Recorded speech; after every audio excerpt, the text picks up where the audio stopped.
Test 5. You will hear a number of different recordings, and you have to answer questions on what you hear.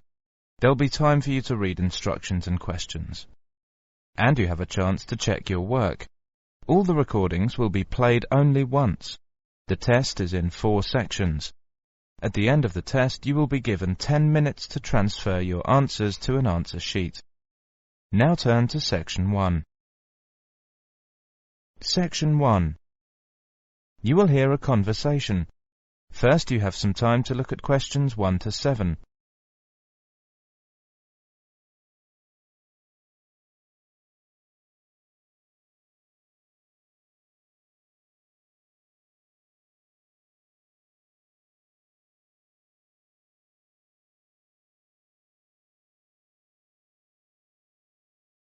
Now listen carefully and answer questions 1 to 7.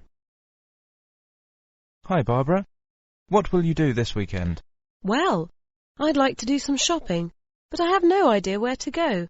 I've only been here a few days. I was told London is an expensive place to live.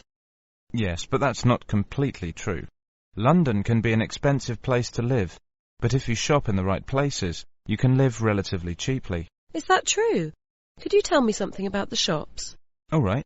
You know, food tends to be the cheapest in big supermarkets, like Sainsbury's and Tesco's.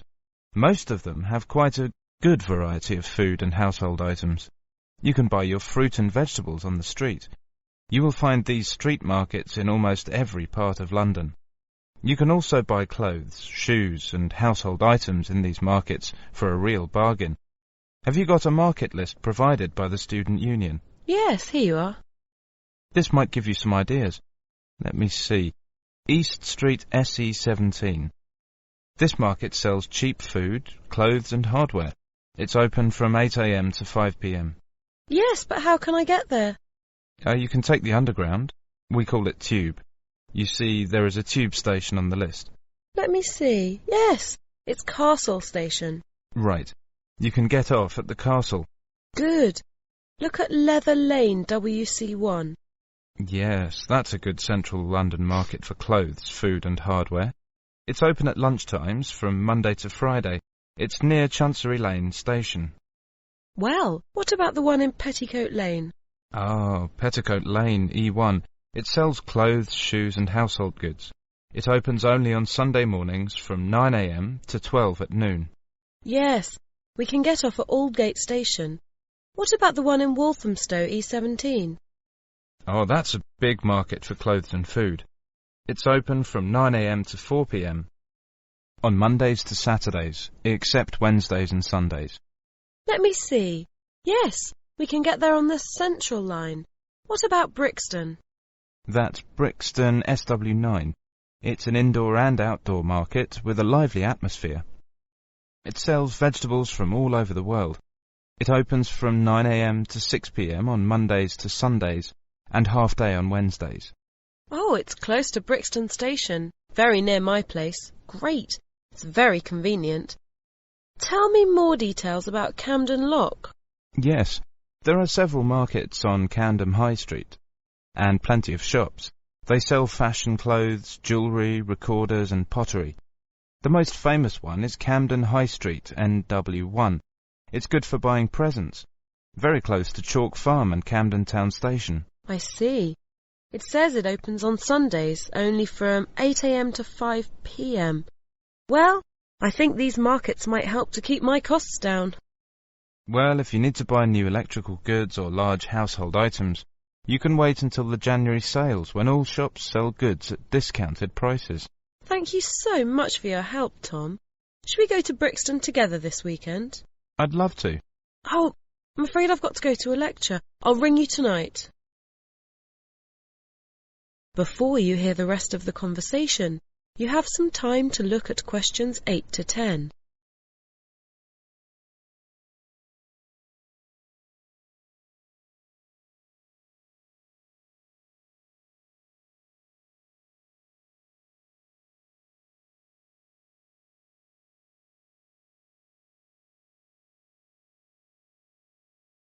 Now, listen carefully and answer questions 8 to 10. 4010625. Hello, is that you, Tom? Hi, Barbara. Have you decided where to go tomorrow? Yes. I'd like to go to Camden Town to shop. Would you like to go there with me? Yes, I'd love to. That's a good market. Mary's here with me now. She wants to go there too. Shall we meet at Camden Town Station? Okay. How are you going there? We'll go there by bus. It's only 3 stops from my place. Well, we might walk there if the weather's fine. How will you get there? I think I'll have to take the Underground. I'm at Bond Street and I'll take the Central Line first and get off at Tottenham Court Road. OK. Take the Central Line and get off at Tottenham Court Road. Then you want the Northern Line to Camden Town. It's only about 4 stops. Make sure you get a northbound train, though. You want northbound Camden Town, OK? Okay, I think I can find the way. I have an Underground map with me now. What time shall we meet tomorrow? How about 1 hour earlier, say 9:30? Fine, that will be all right. See you tomorrow. Bye. That is the end of section 1, and now you have half a minute to check your answers.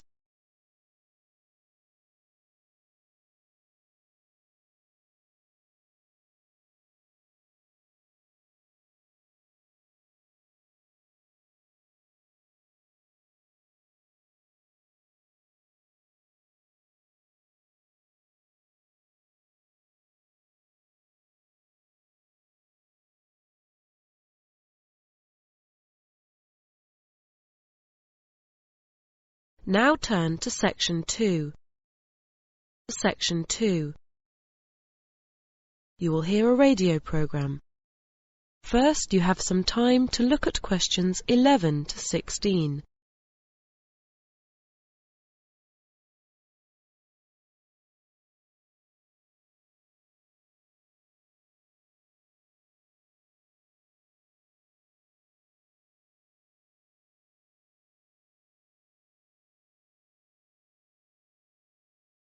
Now listen carefully and answer questions 11 to 16. Welcome, and indeed welcome every Friday afternoon at 2:15 to Postbag, your chance as listeners to let us know what you think about our programme and current issues. This week our Postbag has been virtually overflowing. Not that we're complaining, mind you. Many of you, in fact, a staggering 4,373 of you to be precise, have completed Radio South's listener phone-in survey. Some general points. 83% of you think that the radio station has improved over the past year, and only 7% that it has got worse. Most of you think that the radio station provides an excellent service. That's a big thumbs up for Radio South. Some more statistics. A rather disappointing 64% of you did not like the start of the new international radio soap that began on Wednesday evenings last month. Many of you said that it was too vulgar and puerile, with no plot, no excitement, and only 17% said that they liked it. We passed on your messages to the producer, and he said that he had received a number of letters and countless phone calls, saying how innovative and modern the plot was. In fact, the figures for those listening had more than doubled for the second programme. We'll have to wait and see how this one develops. And for 87% of you, the new starting time of 5 a.m. for the wake-up show went down really well. Only a small disapproval rating for this one. In fact, only 3%. Many of you said the earlier time is a real hit. Unfortunately, the wine show has not gone down well at all. It had a 15% approval rating and 25% who did not like it, and 60% who didn't know. Sadly, the main comment was that the programme is downright boring. Maybe wine is going out of fashion. The full survey will be published next month, and it is free on request. And now to our weekly letters slot. Before you hear the rest of the programme, you have some time to look at questions 17 to 20.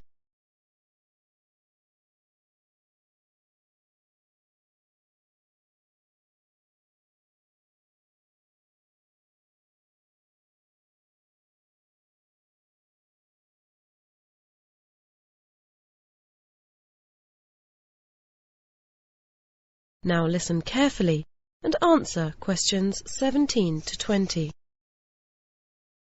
Sharon from Tasmania has written in to say that she has tried to get through on the telephone to our new message line to leave a message on the voice box, but she finds it too complicated. She says, and I quote, "Every time I press a number after the main menu, the line won't accept my message. It is so frustrating. Maybe your voice box should come with a health warning." Well, I can't tell you that you're not the first person to have complained about this. In fact, we had 67 letters this past week alone, and complaints have been going up at the rate of 10% a week recently, and we're now looking into the problem. On a more cheerful note, Mary from Sydney, Australia, wrote in to say how refreshing and cheerful she found our station was. She says the music and the morning wake-up show she finds really invigorating. We've had lots of similar letters from all around Southeast Asia saying the same thing. From Terry in Auckland, New Zealand, Yuko in Japan and Ahmed in Indonesia. Robin in Australia says it's really an excellent new contribution to the radio scene in the area and encourages us to keep going. Thank you, Robin, for your support. Pangaporn from Thailand wants to know if there are any plans to repeat the English language program, English Worldwide, on Sunday morning at 9 a.m, or whether we're going to expand the program. We've had so many letters over the past weeks.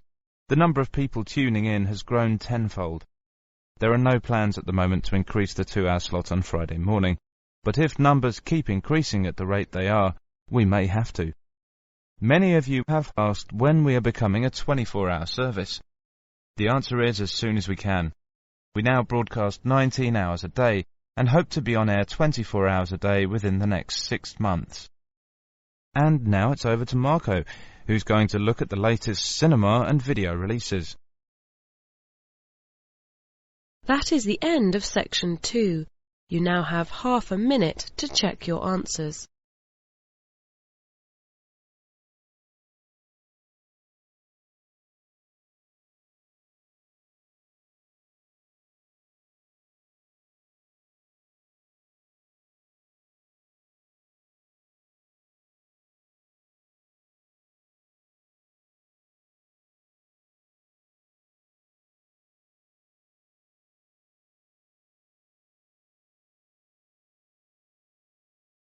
Now turn to section 3. Section 3. You will hear a conversation between a college tutor and a student about writing a book review. First, you have some time to look at questions 21 to 30.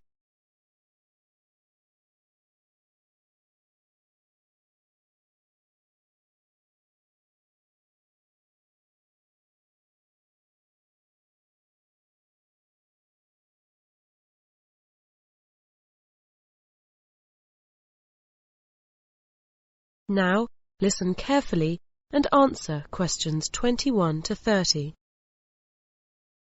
Oh, hello. Can you spare me a few minutes, please? Yes, of course, Rachel. What can I do for you? It's about the book review you've asked us to write as part of the academic writing course.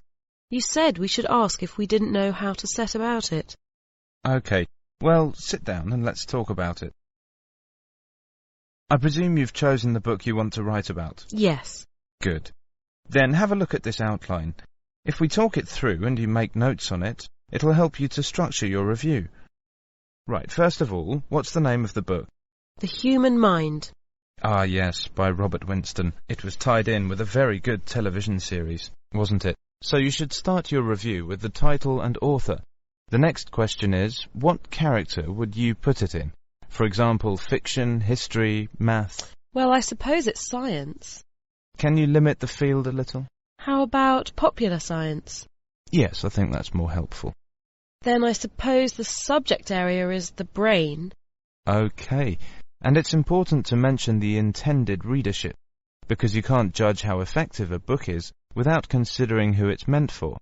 Well, it doesn't assume you know a lot about the subject, so I say it's for non-specialists. It was promoted in general bookshops. Right. Now the overview. What would you say Winston is trying to do? It's very informative, but I think he's also telling us how to make the most of our brains. Then you should briefly discuss the main topics. I'd recommend mentioning the ones that you found the most significant and interesting. Well, it starts by looking back at the last few thousand years and looks briefly at some of the theories that have been developed about the brain and about its importance. It wasn't always considered as important as we now believe. True. And the next topic? I think it should be the structure and activities of the brain that make it function. I found that chapter very interesting, but it was probably the hardest to understand. I'd probably agree with you. Any more topics you want to mention?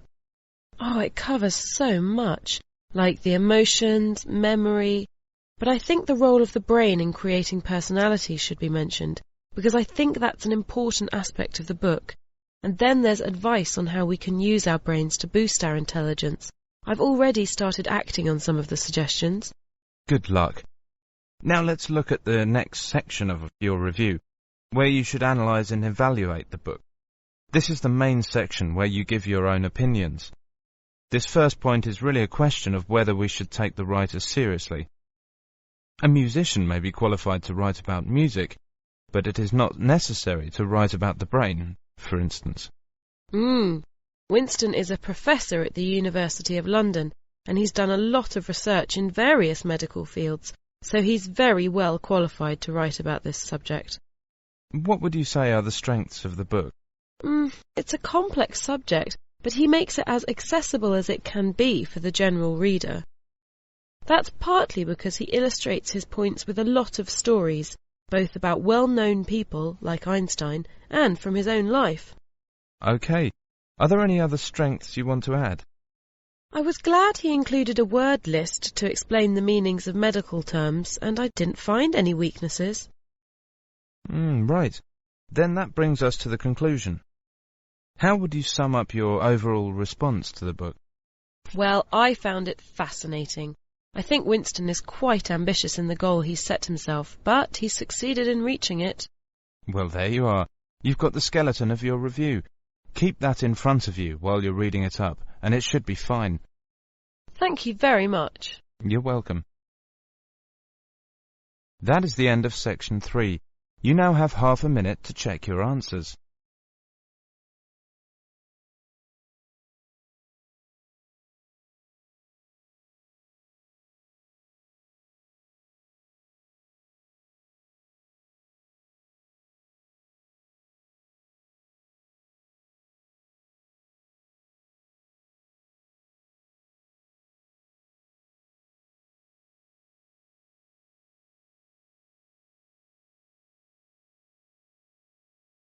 Now turn to section 4.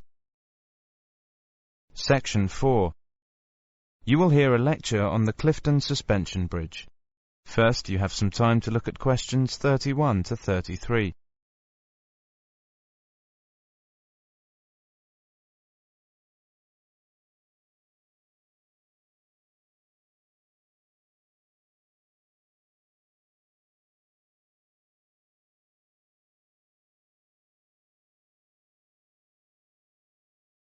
Now listen carefully and answer questions 31 to 33. This is the first of a series of lectures on historic engineering structures. Today we're looking at the Clifton Suspension Bridge in Bristol, which we hope to visit later this term, and I'd like to begin with a brief word about the bridge's history and about bridge building in general. Now, people have been building bridges since prehistoric times. Over the centuries, bridge design has evolved using a variety of engineering techniques, but the objective has always been the same: to get to the other side. One of the most basic types of bridge is the arch, and there's evidence from the Middle East that people knew how to construct arches using stone or brick as early as 3200 BC. The stone arch had the advantage of being quite simple to build, and it remained the main type of bridge design from Roman times until the early 1700s. Another type of bridge with a long history is the suspension bridge, where the road is suspended from cables hanging between towers. The first suspension bridges were simple affairs made of rope and wood, and the earliest recorded examples were constructed around AD 550 in China. but rope has limited strength, and it only became possible to build longer bridges when iron became available. The first major iron suspension bridge in Europe, completed in 1826, was the Menai Strait Bridge in Wales. Before you hear the rest of the lecture, you have some time to look at questions 34 to 37.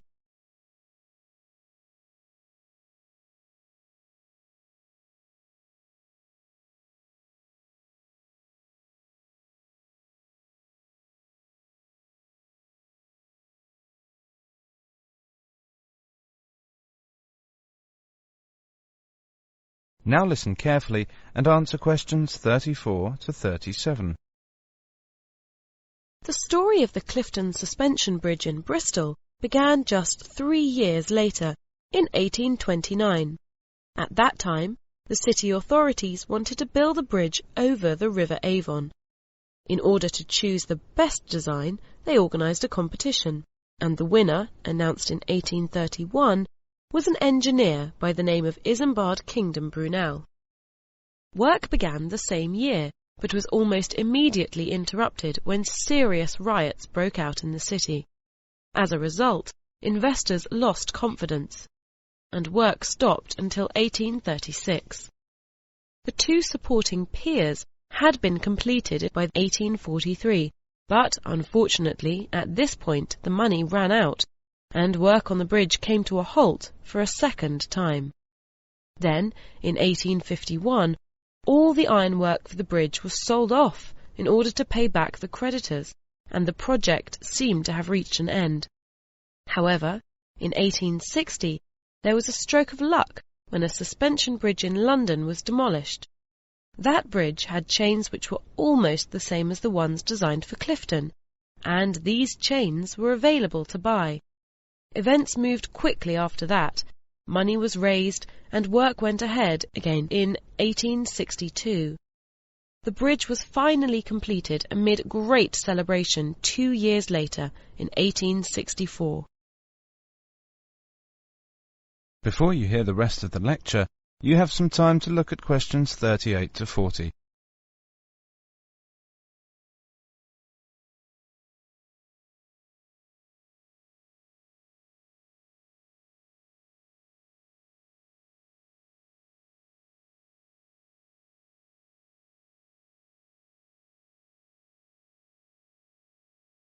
Now listen carefully and answer questions 38 to 40.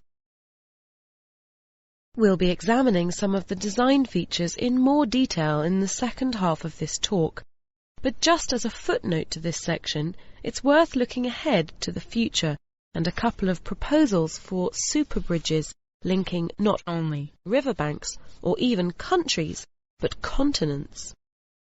One of these is for a bridge between Alaska and Siberia, which would be 6 lanes wide and 80 kilometers long.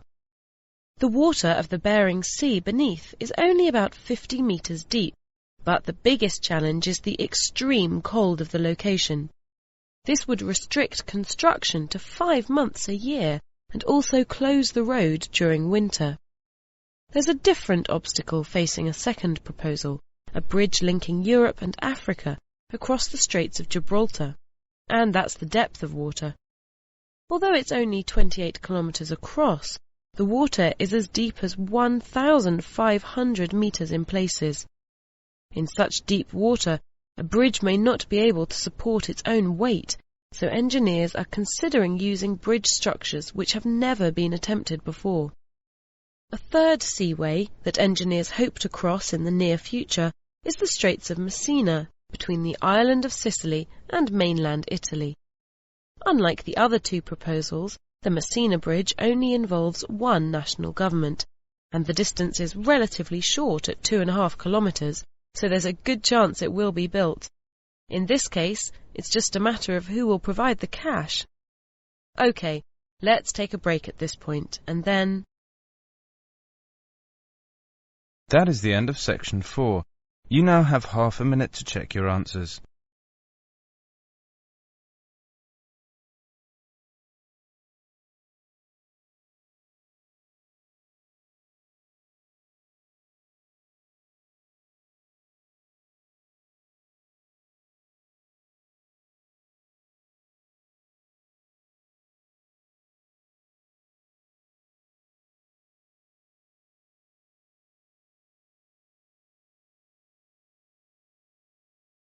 That is the end of listening test, the IELTS test. You now have 10 minutes to transfer your answers to the listening answer sheet.